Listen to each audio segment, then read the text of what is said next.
Can you hear me now?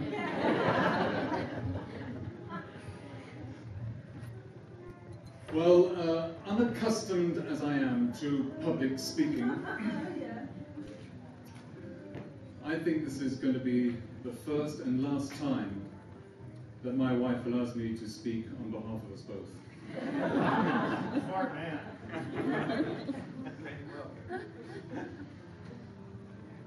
On behalf of my bride, I'd like to thank you, Bob and Ellen, for a wonderful wedding day and a superb reception.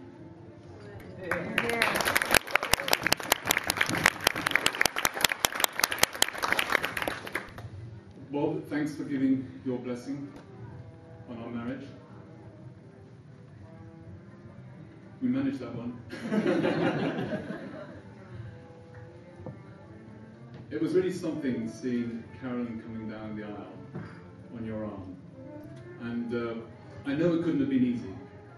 In fact, I swear I saw you break into a run at one point.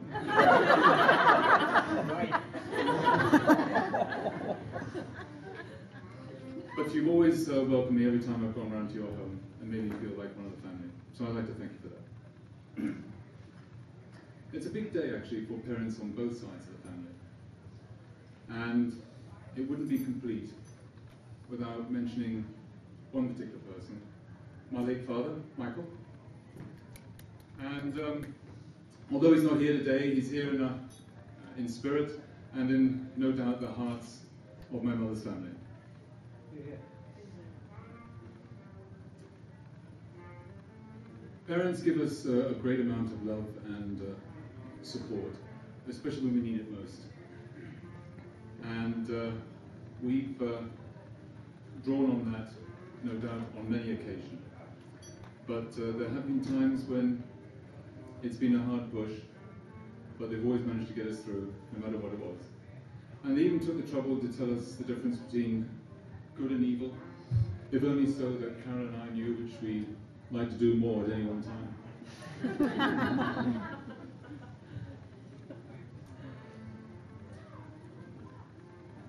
We'd like to thank everyone for coming here today, especially those that have travelled so far. We've got George and Melissa from Florida, and we've got Kit and Lynn from Pennsylvania, and Jackie Cates from Boston, and of course my brothers and sisters' family from the UK. So we are, in fact, honoured by your presence.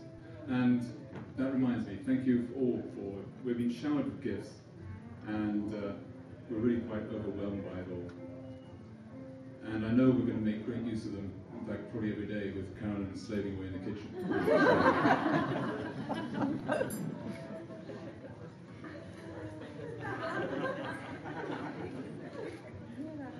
Speaking of whom, you may have noticed that there is an age gap between Carolyn and me.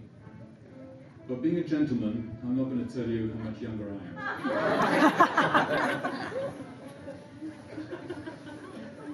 But I might mention our second date. When I turned up to her condominium, and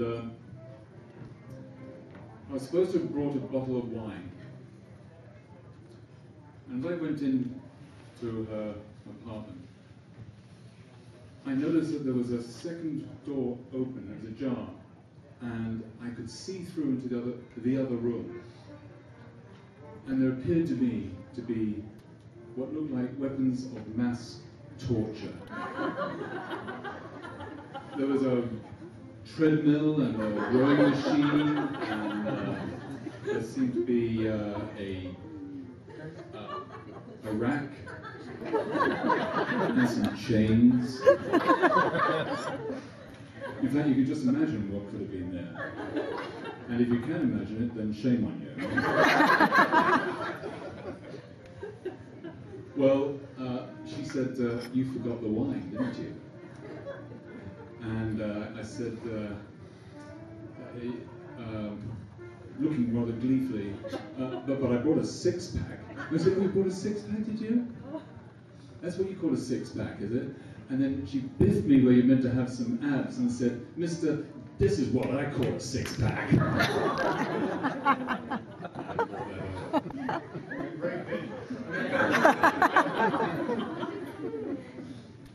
Anyhow, you did the best you could with this old carcass, and despite my many, many faults, you accepted me to be your husband. But of all days, when I saw you coming down the aisle,